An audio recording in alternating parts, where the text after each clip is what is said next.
4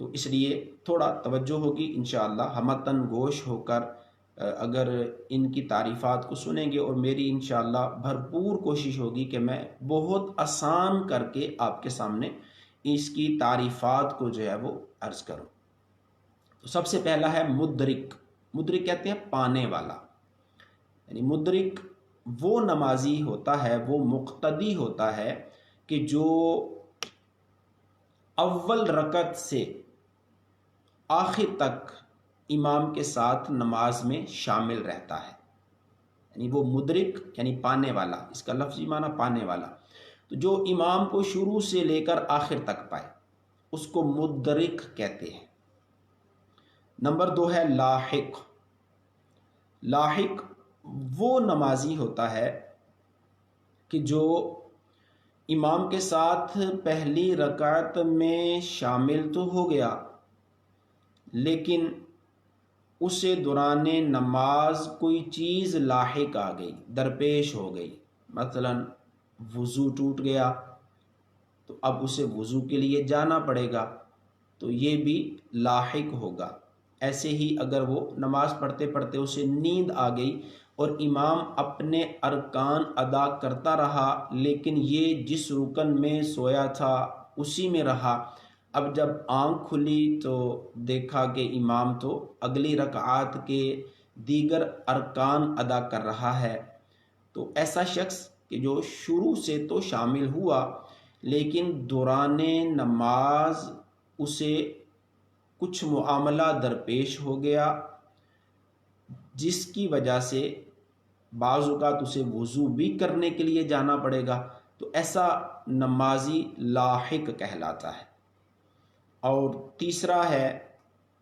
مسبوق۔ مسبوق یعنی پیچھے رہ جانے والا، اس کا لفظی معنی پیچھے رہ جانے والا۔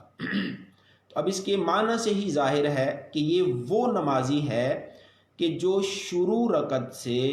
پہلی رکعت سے امام صاحب کے ساتھ شامل نہ ہو پایا، تو اب ایک رکعت رہ گئی یا 2 رہ گئیں یا 3 رہ گئیں، چاہے تو آخری رکعت میں، چوتھی میں، قعدہ اخیرہ، قعدہ میں، تشہد میں آ کر ملا، تو ایسے شخص کو، ایسے نمازی کو مسبوق کہتے ہیں۔ اور چوتھا ہے لاحق مسبوق۔ اب اس میں یعنی ہم نے پیچھے لاحق الگ پڑھا، مسبوق الگ پڑھا، لیکن یہ چوتھی قسم جو ہے یہ اس میں دونوں جمع ہو جائیں گے، یعنی لاحق بھی ہوگا اور مسبوق بھی ہوگا۔ اب لاحق کون تھا کہ جسے دوران نماز کچھ درپیش ہو گیا، وضو وغیرہ ٹوٹ گیا، تو وہ لاحق ہے، اور مسبوق وہ تھا جس کی ایک آدھ رکعت رہتی ہو۔ تو اب لاحق مسبوق کون ہوگا کہ وہ کہ جو شروع سے تو شامل نہیں ہو پایا تھا، لیکن جب شامل ہوا دوسری میں یا تیسری میں، اب شامل ہونے کے بعد پھر اسے کوئی مسئلہ درپیش ہو گیا نماز کے اندر، اس کا وضو ٹوٹ گیا، اسے وضو کے لیے جانا پڑ گیا، تو یوں یہ لاحق مسبوق جو ہے وہ بن جائے گا۔ یہ 4 قسمیں ہیں نمازیوں کی۔ اب اس کو میں اور آسان کر کے آپ کے سامنے پیش کرنے کی کوشش کرتا ہوں۔ یعنی ایک نمازی وہ ہے جو شروع سے ملا اور آخر تک امام کے ساتھ رہا، یہ ہے مدرک۔ جو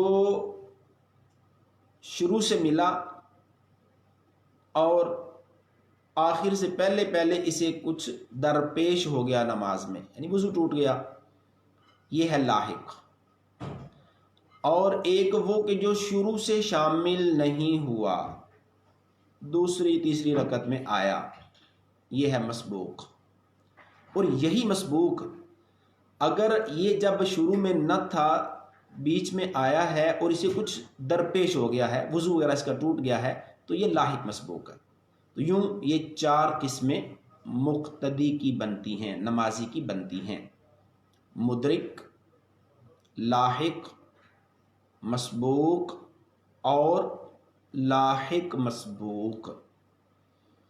تو اب ان میں سے ہر ایک کے نماز سے متعلقہ احکام کی صورتیں بھی الگ الگ ہوتی ہیں۔ اب آپ اس سے اندازہ لگا لیں، شاید بعض ہمارے ناظرین ایسے ہوں گے کہ جنہوں نے پہلی مرتبہ نمازی کی یہ 4 قسمیں سنی ہوں گی، وہ تو یہی سمجھتے ہوں گے کہ بھائی نماز پڑھنے والا نمازی ہوتا ہے، امام کے پیچھے آنے والا مقتدی ہوتا ہے، لیکن فقہائے کرام نے اس کی 4 صورتیں بیان کیں اور پھر ہر صورت کے احکامات کو بیان فرمایا۔ اللہ کریم جل وعلا ان فقہا کی قبور پر رحمت و رضوان کی بارشیں فرمائے، اللہ تعالیٰ ان کی قبروں کو ٹھنڈا فرمائے کہ جنہوں نے امت کے لیے مسائل کو بیان کر کر اتنی آسانیاں پیدا کر دیں کہ آج اگر ہمیں کوئی مسئلہ درپیش ہوتا ہے تو الحمدللہ فقہا کی، علماء کی، ائمہ کی کتب سے ہمیں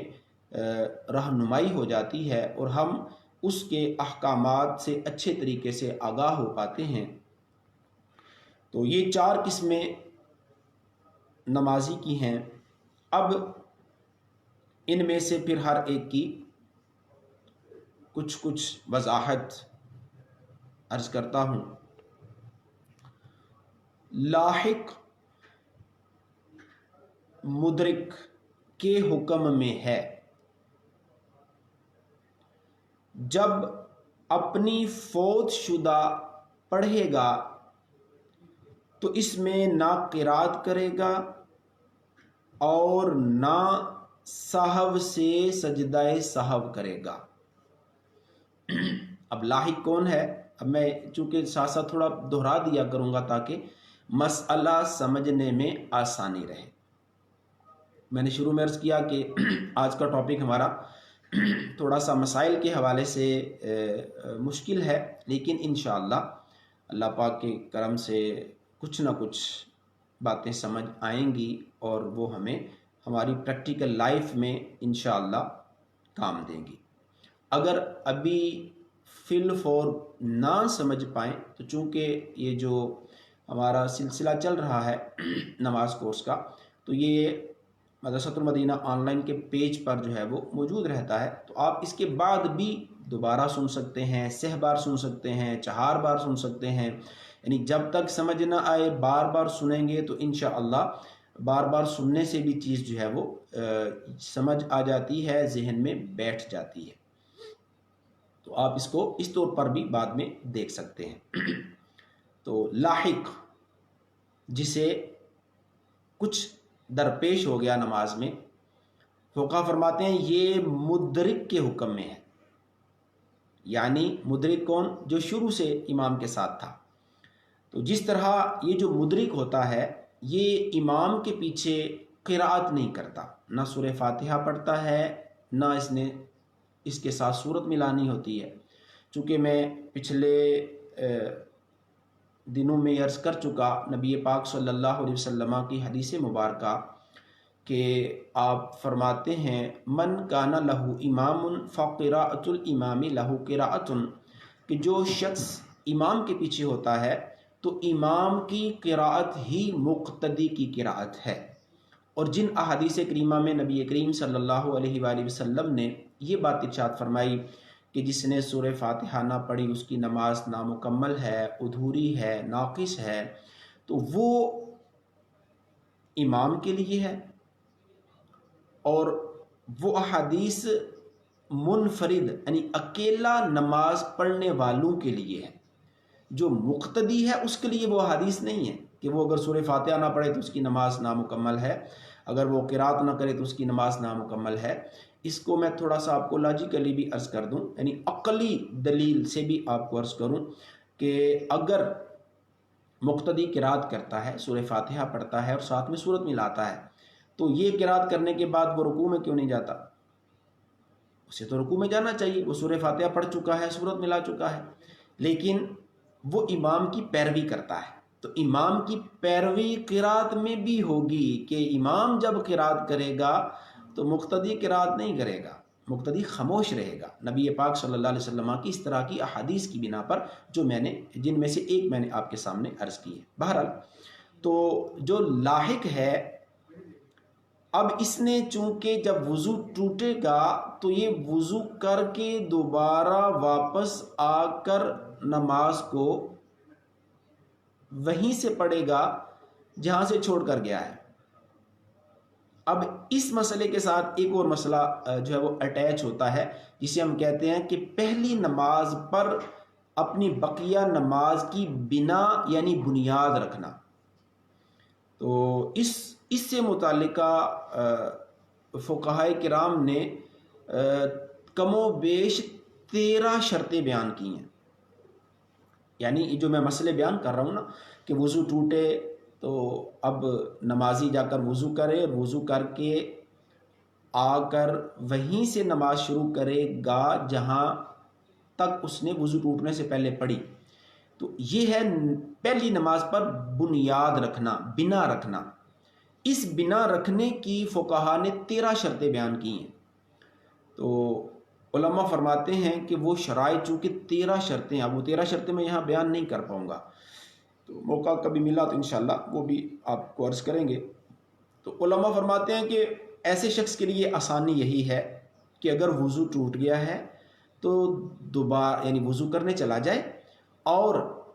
جب واپس آئے تو اگر تو امام کو نماز میں پا لیا ہے تو امام کے ساتھ شامل ہو جائے، اور جتنی رکعتیں پیچھے امام پڑھ چکا تھا ان کو یہ دوبارہ سے ادا کرے، یعنی گویا یہ لاحق نہ بنے بلکہ مسبوق بن کر اپنی نماز کو ادا کرے۔ وجہ یہ ہے کہ اگر یہ لاحق بن کر نماز اپنی ادا کرے گا تو اسے ان 13 شرائط کا لحاظ رکھنا ضروری ہے۔ ان 13 میں سے اگر ایک شرط بھی نہ پائی گئی تو اس کی نماز، پہلے والی نماز پر بنیاد رکھنا یہ درست نہیں ہوگا۔ اس لیے احتیاط یہی ہے، چونکہ ظاہر عوام اس قدر لحاظ نہیں رکھ پاتی شرائط کا، تو اگر وضو ٹوٹ جائے تو وضو کر کے دوبارہ آ کر امام کو اگر نماز میں پا لیا ہے تو جہاں پر امام کو پایا ہے اس سے پہلے جتنی نماز امام پڑھ چکا تھا وہ یہ بعد میں کھڑے ہو کر اپنی نماز کو مکمل کر لے۔ لیکن جو مسئلہ میں یہاں عرض کر رہا تھا کہ لاحق جو ہے وہ مدرک کے حکم میں ہے،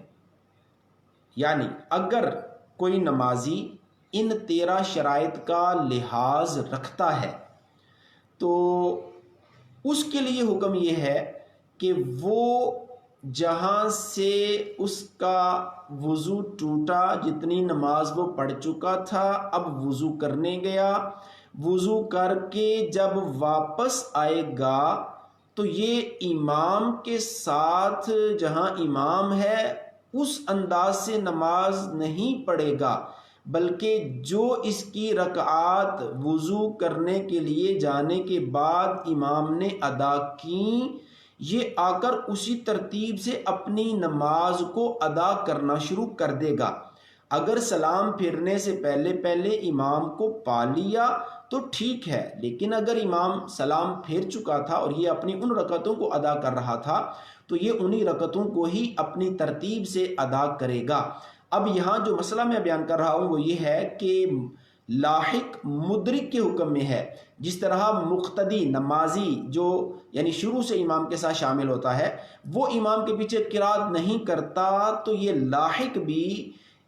اس صورت میں کہ جب یہ وضو کر کے واپس آیا ہے تو یہ قرات وغیرہ نہیں کرے گا۔ ہاں رکوع کی تسبیحات ہیں یا سجدے کی جو تسبیحات ہیں ان تسبیحات کو تو یہ پڑھے گا لیکن یہ قرات نہیں کرے گا، بلکہ اتنی دیر خاموش رہ کر یہ قیام کر کے اپنی ان رکعتوں کو کہ جب یہ وضو کرنے گیا تھا اور امام نے پیچھے سے وہ پڑھ لی تھی، یہ ان کو جو ہے وہ اس طور پر پڑھ لے گا۔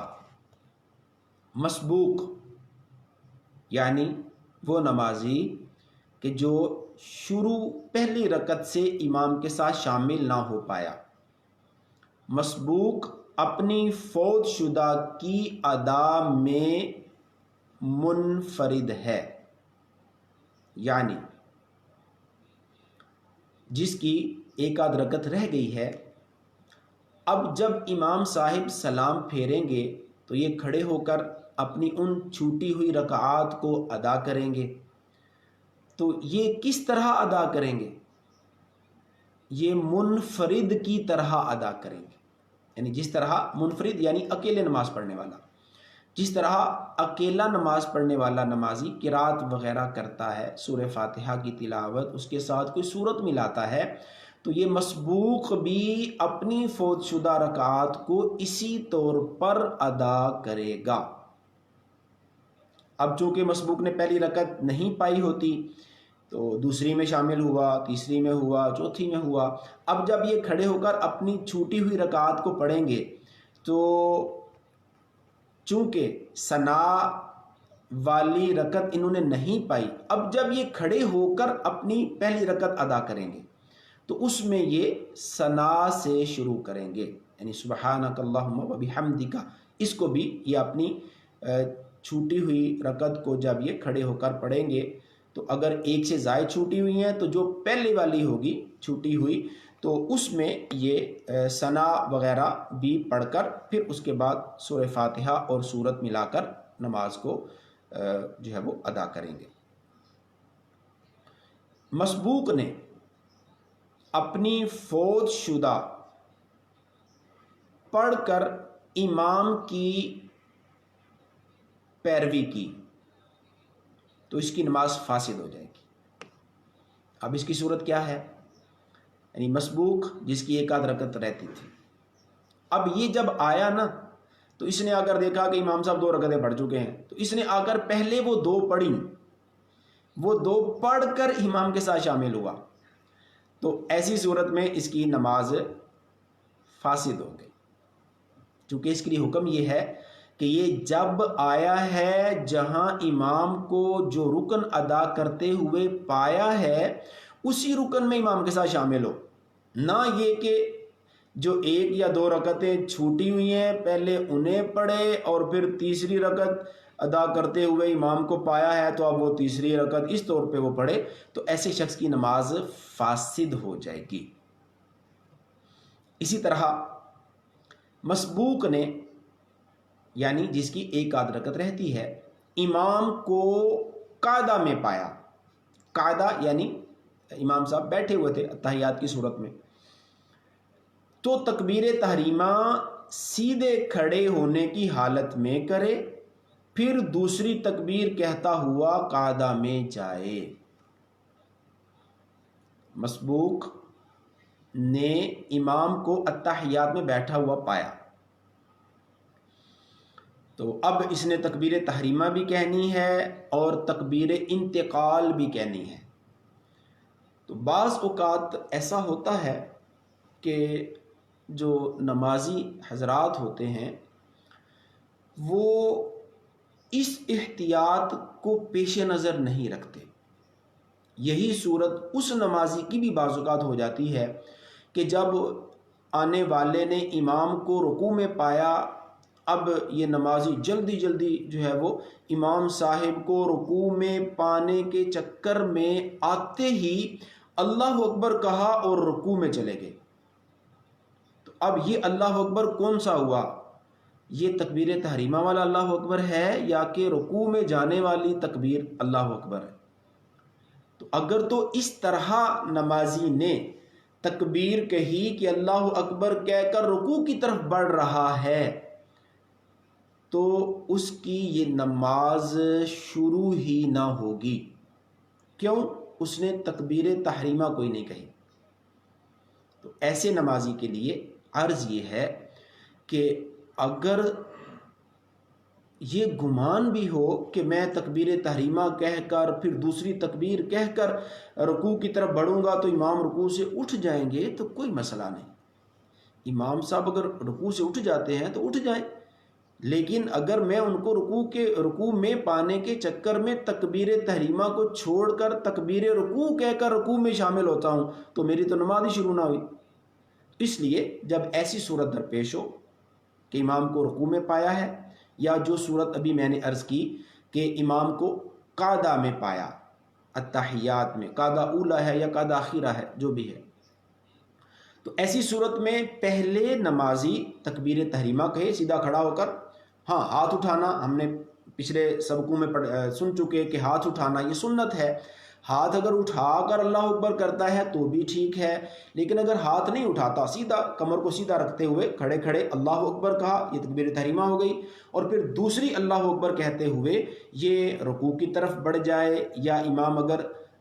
قاعدہ میں ہے، اتحیات میں ہے تو اس طرف بڑھ جائے اور امام کے ساتھ جو ہے وہ رکوع میں شامل ہو جائے یا قاعدے میں شامل ہو جائے، تو یوں اس کی نماز کا آغاز ہو جائے گا۔ تو اس میں احتیاط بہت ضروری ہے، اور ساتھ میں یہ احتیاط بھی رکھنی ہوگی، اس کو بھی میں اپنے پہلے کے دروس میں جو ہے وہ عرض کر چکا ہوں، کہ اگر وضو آ کر مسجد میں کیا ہے، آستینیں چڑھی ہوئی ہیں، آستین آدھی کلائی سے زیادہ چڑھی ہوئی تھی، اب اگر امام کو رکوع میں بھی پا رہے ہیں اور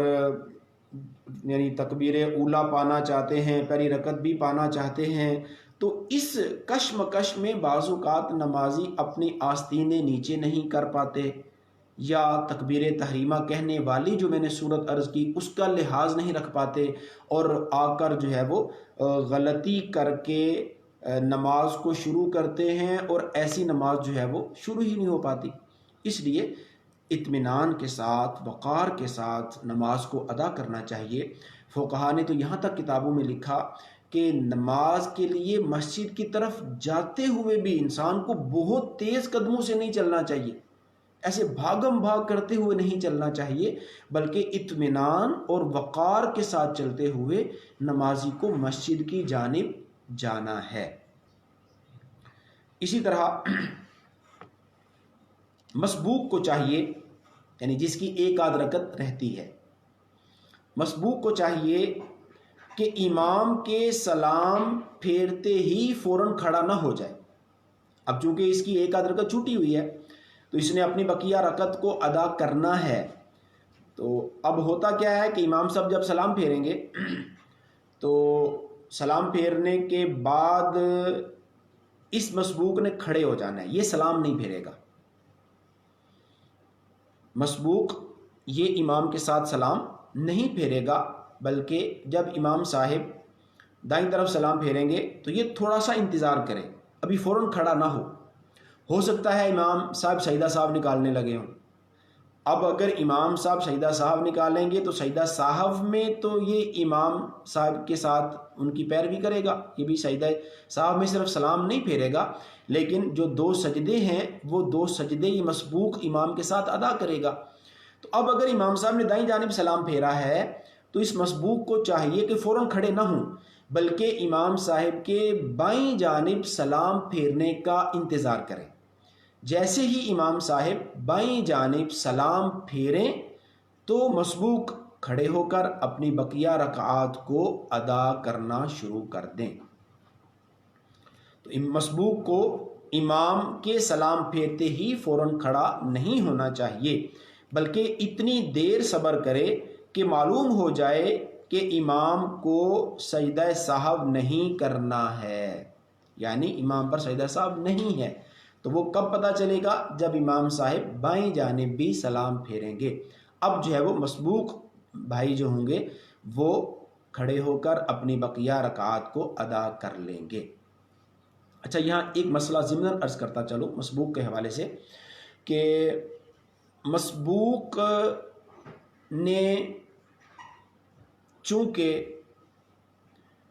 اپنی بقیہ رکعات کو امام کے سلام پھیرنے کے بعد کھڑے ہو کر ادا کرنا ہے، تو اب یہ مسبوق امام کے پیچھے اتحیات میں کہاں تک پڑھے؟ کیا صرف تشہد پڑھے،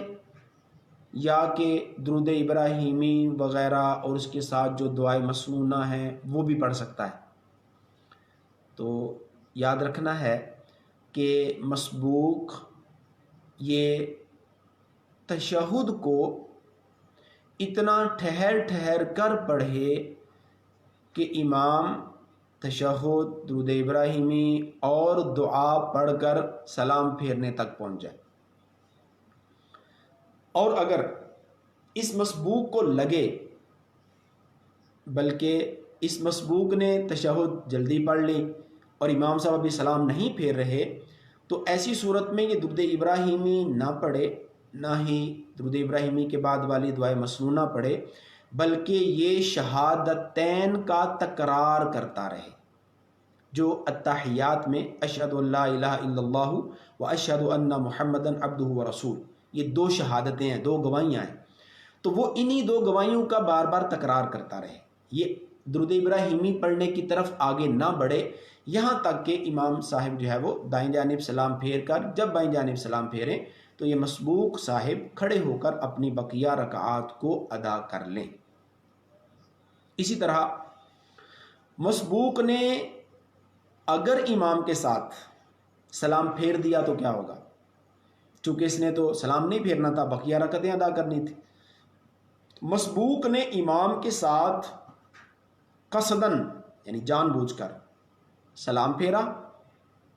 یہ خیال کرتے ہوئے کہ مجھے بھی امام کے ساتھ سلام پھیرنا چاہیے۔ اگر اس قصد اور ارادے سے مسبوق نے سلام پھیر دیا تو اس کی نماز فاسد ہو جائے گی، نماز ٹوٹ جائے گی۔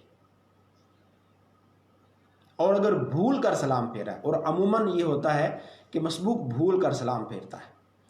وہ آیا تھا دوسری رکعت میں، اب 3 رکعتیں جب امام صاحب کے ساتھ پڑھیں، اتحیات پڑھتے پڑھتے توجہ کہیں اور چلی گئی، دھیان کہیں اور چلا گیا، اور یہ سمجھا کہ میں گویا امام صاحب کے ساتھ شروع سے ہوں تو میری کوئی رکعت چھوٹی ہوئی نہیں ہے۔ جیسے امام صاحب نے سلام پھیرا، مسبوق نے بھی بھول کر سلام پھیر دیا، یعنی اکثر و بیشتر یہ صورت جو درپیش ہوتی ہے، یہ بھول کر ہی سلام پھیرنے والی صورت درپیش ہوتی ہے۔ مسبوق قصداً ایسا نہیں کرتا یہ، لیکن اگر قصداً کرے گا تو اس کی نماز فاسد ہو جائے گی، ٹوٹ جائے گی۔ اگر بھول کر سلام پھیرا تو ایسی صورت میں اس مسبوق پر سجدہ سہو واجب ہو جائے گا۔ جب یہ اپنی بقیہ رکعتوں کو ادا کرے گا تو ان رکعتوں کو ادا کرنے کے بعد آخر میں مسبوق سجدہ سہو کر کے اپنی نماز کو مکمل کرے گا۔ اچھا جی، یہ تھے چند احکام نمازی کی جو اقسام ہیں ان سے متعلقہ۔ اچھا، بعض چیزیں ایسی ہیں نماز میں جب بندہ امام کے پیچھے ہو کہ جن میں یعنی بعض وہ ہیں کہ جن میں امام کی پیروی مقتدی کرے گا، اور بعض وہ کام ہیں کہ جس میں مقتدی امام کی پیروی نہیں کرے گا۔ تو وہ میں تھوڑا جلدی عرض کرتا ہوں، چونکہ ابھی ہم نے ترک جماعت کے آزار وہ بھی سننے ہیں۔ 5 چیزیں وہ ہیں کہ امام چھوڑ دے تو مقتدی بھی انہیں چھوڑ دے، یعنی نہ کرے۔ جیسے تکبیرات عیدین، اگر امام صاحب بھول گئے نہ کہیں تو مقتدی بھی نہ کہے۔ یوں ہی قعدہ اولا، اگر امام بھول کر دوسری رکعت میں بیٹھنے کے بجائے کھڑا ہو گیا تو مقتدی بھی کھڑے ہو جائیں، وہ بھی چھوڑ دیں۔ یوں ہی سجدہ تلاوت، امام نے نماز میں آیت سجدہ پڑھ لی اور سجدہ تلاوت نہ نکالا تو مقتدی بھی نہ نکالیں، وہ بھی چھوڑ دیں۔ ایسے ہی سجدہ سہو، اگر امام صاحب نے نہ نکالا تو مقتدی بھی الگ سے سجدہ سہو نہیں نکالیں گے۔ اور یوں ہی قنوت، یعنی دعائے قنوت وغیرہ کے لیے جو تکبیر کہہ کر قنوت پڑھنی تھی، امام صاحب بھول گئے اور انہوں نے نہ تکبیر قنوت کہی نہ قنوت پڑھی تو مقتدی بھی ایسے ہی کریں، یعنی قنوت کو پھر نہیں پڑھیں گے۔ اچھا، 4 چیزیں وہ ہیں کہ اگر امام کرے تو مقتدی امام کا ساتھ نہ دے۔ پہلے والی وہ تھی کہ اگر امام جو ہے وہ نہیں کرتا تو مقتدی بھی نہیں کریں گے۔ اب 4 وہ چیزیں ہیں کہ اگر امام کرتا ہے تو مقتدی نہیں کرے گا۔ ان میں سے پہلی یہ ہے کہ امام کوئی زائد سجدہ کر دیتا ہے نماز میں، یعنی 1 رکعت میں 2 کرنے تھے، امام نے 3 کر دیے، تو جو تیسرا امام فالتو والا سجدہ کر رہا ہے اس میں مقتدی امام کی پیروی نہیں کریں گے۔ اسی طرح تکبیرات عیدین میں 13 تک تکبیرات کہنے کی گنجائش ہے، یعنی ہم 6 زائد تکبیریں کہتے ہیں، لیکن اگر امام یعنی 13 تک تکبیریں کہتا ہے تو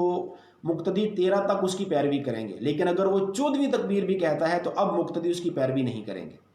تو تکبیرات عیدین میں اقوال صحابہ پر زیادتی اگر امام کرے گا تو مقتدی پیروی نہیں کریں گے۔ ایسے ہی نماز جنازہ میں 4 تکبیریں ہیں، امام صاحب 5 کہہ دیں تو پانچویں میں جو مقتدی ہے وہ امام کی پیروی نہیں کرے گا۔ یوں ہی 5ویں رکعت کے لیے امام اگر بھول کر کھڑا ہو گیا ہے تو اس صورت میں بھی امام کی پیروی نہیں کی جائے گی، مقتدی بیٹھے بیٹھے امام کے لوٹنے کا انتظار کریں گے۔ تو یہ 4 چیزیں وہ ہیں کہ جن میں مقتدی امام کی پیروی نہیں کریں گے۔ اچھا، اب آ جائیے ترک جماعت کے آزار، یعنی وہ کون سے عذر ہیں، وہ کون سے اسباب ہیں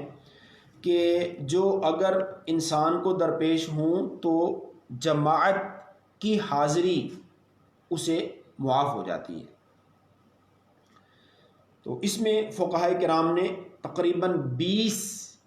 وہ اسباب، وہ آزار بیان کیے ہیں کہ جن کے پائے جانے کی وجہ سے اگر کوئی بندہ مسلمان مرد مسجد میں جماعت کے ساتھ نماز ادا نہیں کرتا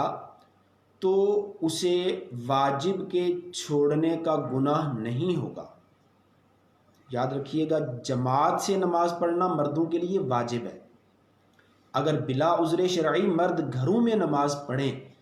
مسجد میں نہ جائیں، مسجد کی جماعت کو نہ پائیں، تو ایسا نمازی بھی گناہ گار ہوتا ہے، اسے جماعت چھوڑنے والے گناہ سے توبہ کرنی ہوگی۔ نبی پاک صلی اللہ علیہ وسلم کی متعدد احادیث اس پر مروی ہیں، اور ان کو آپ تفصیل کے ساتھ، یعنی جماعت میں شامل ہونے کے فضائل کیا ہیں اور جماعت سے پیچھے رہ جانے کی وعیدات کیا ہیں، الحمدللہ بانی دعوت اسلامی حضرت علامہ مولانا محمد الیاس ستار قادری رضوی زیدہ مجدہ نے فیضان نماز نامی کتاب، جو کہ بہت شاندار کتاب ہے، اس میں الحمدللہ تفصیل کے ساتھ جماعت میں شامل ہونے کے فضائل پر احادیث کو بیان فرمایا، ترک جماعت کے حوالے سے جو وعیدات ہیں وہ احادیث کی صورت میں بیان فرمائیں۔ تو اگر آپ سے ممکن ہو، بلکہ کوشش فرمائیں کہ چونکہ ہم یہاں تو آپ کو چند مسائل نماز سے متعلقہ اور مختلف عنوانات سے متعلقہ عرض کر رہے ہیں، اگر آپ تفصیل سے جاننا چاہتے ہیں تو فیضان نماز نامی کتاب کو حاصل فرمائیں، اس کا مطالعہ کریں، اس کے اندر بیان کردہ مسائل کو بار بار پڑھیں، بغور پڑھیں، سمجھیں اور پھر ان پر عمل کرنے کی کوشش کریں۔ تو بہرحال جماعت کو چھوڑنے کے جو 20 عذر فقہا نے بیان کیے، ہم اس کی طرف بڑھ رہے ہیں۔ ان میں سے پہلا عذر ہے مریض، بیمار، جسے مسجد تک جانے میں مشقت کا سامنا ہے، یعنی ایسا بیمار ہے کہ آسانی سے مسجد نہیں جا سکتا، تو ایسے مریض کو بھی جماعت چھوڑنے کی اجازت ہے۔ نمبر 2، اپاہج شخص۔ نمبر 3، جس کا پاؤں کٹ گیا ہو۔ نمبر 4، فالج شدہ، یعنی مفلوج بندہ کہ جس پر فالج کا اٹیک ہو گیا اور اس کا ظاہر ہے دایاں حصہ یا بایاں حصہ مفلوج ہو جاتا ہے، تو فالج جس پر گرے، ایسے مفلوج شخص کو بھی جماعت کی حاضری معاف ہے۔ اتنا بوڑھا کہ مسجد تک جانے سے عاجز ہے۔ بعض ایسے ہوتے ہیں جو بڑی عمر کو پہنچ جاتے ہیں اور ان کے لیے پھر چلنا پھرنا دشوار ہو جاتا ہے، تو ایسا ضعیف، ایسا بوڑھا شخص کہ جو مسجد تک جانے سے عاجز ہو۔ نمبر 6، اندھا، نابینا۔ نمبر 7، سخت بارش، شدید بارش، یہ بھی جماعت کے چھوڑنے کا عذر ہے۔ نمبر 8، شدید کیچڑ رستے میں حائل ہے، یعنی اس قدر کیچڑ ہے کہ یہ کیچڑ میں چلنا آسان نہیں ہوتا نا، بندہ پھسلتا ہے، گرنے کا امکان ہوتا ہے، تو علماء شریعت نے نمازی شخص کو سخت کیچڑ اگر راستے میں آ گیا تو ایسی صورت میں جماعت کی حاضری معاف رکھی۔ نمبر 9 سخت سردی ہے۔ نمبر 10 سخت اندھیرا ہے، تاریکی ہے۔ نمبر 11 سخت آندھی۔ نمبر 12 مال یا کھانے کے تلف ہو جانے کا اندیشہ، یعنی مال ضائع ہو جانے کا اندیشہ ہے کہ اگر وہ جماعت کے لیے نکلتا ہے تو پیچھے اس کا مال ضائع ہو جائے گا، یا جو کھانا اس کا رکھا ہے وہ تلف یعنی ضائع ہو جائے گا،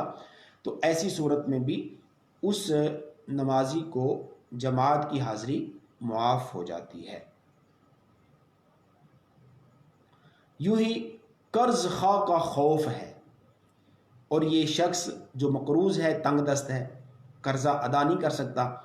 اور اسے یہ گمان ہے اگر نکلا تو رستے میں قرض خواہ جو ہے نا وہ مجھے پکڑ لے گا، چھوڑے گا نہیں، تو میں ہوں بھی اس کیفیت میں کہ اپنا قرضہ ادا نہیں کر سکتا فی الحال، تو ایسے مقروض کو بھی جماعت کی حاضری معاف ہے۔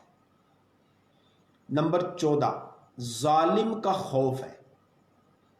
یعنی کوئی شخص رستے میں ایسا ہے کہ جو ظلم و زیادتی کرتا ہے، اب اسے بھی یہ خوف ہے کہ اگر میں گیا تو مجھے پکڑ کر میرے اوپر بھی ظلم کرے گا، زیادتی کرے گا، تو ایسے ظالم شخص کا اگر خوف نمازی کو ہو تو اس نمازی کو بھی جماعت کی حاضری معاف ہو جاتی۔ نمبر 15 پاخانہ۔ نمبر 16 پیشاب۔ نمبر 17 ریح یعنی ہوا وغیرہ کی شدید حاجت ہے۔ یہ ہم مکروہات تحریمیہ والے عنوان کے تحت بھی سن چکے ہیں کہ اگر شدید پخانہ کی حاجت ہے، یا پیشاب کی شدت ہے، یا ریح یعنی ہوا کی شدت ہے، تو ایسی صورت میں نماز پڑھنا مکروہ تحریمی ہے۔ تو اب اگر ادھر جماعت کھڑی ہے، ادھر اس کو یہ صورت درپیش ہے، تو اس صورت میں بھی یہ اب پہلے اس معاملے سے جو ہے وہ خلاصی پائے گا، اس کے بعد اگر جماعت ملتی ہے تو ٹھیک ہے، ورنہ اگر جماعت نکل گئی تو اسے جماعت چھوڑنے کا گناہ نہیں ہوگا۔ نمبر 18 کھانا حاضر ہے اور نفس کو اس کی خواہش ہے، تو ایسی صورت میں بھی جماعت چھوڑنے کی اجازت ہے۔ لیکن یہاں خواہش سے مراد یہ ہے، کھانے کی خواہش تو ہر نفس کو ہوتی ہے کہ وہ طرح طرح کے کھانے کھائے اور کھاتا رہے، یہاں مراد یہ ہے کہ اس کو کھانا بھی موجود ہے، ایک یہ ہے کہ خواہش تو ہے لیکن کھانا کوئی نہیں، اب خواہش ہے کھانا کوئی نہیں تو جا کر نماز پڑھ لے گا، لیکن کھانا موجود ہے اور خواہش بھی ایسی ہے کہ اگر یہ نماز پڑھنے چلا گیا تو اب اس کا دھیان کھانے ہی کی طرف رہے گا کہ کب میں سلام پھیروں جا کر کھانا کھاؤں، کب سلام پھرے گا تو میں جا کر کھانا کھاؤں، تو اس طرح اس کی نماز کا خشوع و خضوع جاتا رہے گا۔ اس لیے فقہاء نے فرمایا کہ اگر کھانا موجود ہے اور اسے کھانے کی ایسی خواہش بھی ہے تو اس صورت میں یہ جماعت کو چھوڑ سکتا ہے۔ نمبر 19 قافلہ چلے جانے کا اندیشہ ہے، یعنی نمازی کسی قافلے کے ساتھ ہے، اب اگر یہ جماعت کے ساتھ نماز پڑھنے میں لگتا ہے تو اس کا وہ قافلہ نکل جائے گا، پھر تنہا سفر کرنا پڑے گا، پھر تنہا سفر میں جو درپیش مسائل اور آزمائشیں ہیں اس کا سامنا کرنا ہوگا، تو ایسی صورت میں اگر قافلے کے چلے جانے نکل جانے کا اندیشہ ہو تو اس صورت میں بھی نمازی کو جماعت معاف ہو جاتی ہے۔ نمبر 20 مریض کی تیمارداری کرنے والا، جو شخص مریض کے پاس موجود ہے، اگر یہ ایسے مریض کے پاس ہے کہ اگر یہ اس مریض کے پاس سے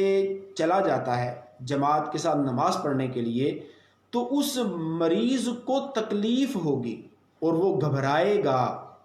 اسے وحشت ہوگی، تنہائی سے اسے خوف کی صورت ہوگی، گھبراہٹ کا وہ شکار ہوگا، تو ایسے تیمارداری کرنے والے نمازی کو بھی جماعت سے نماز نہ پڑھنے کی اجازت ہے۔ یہ کل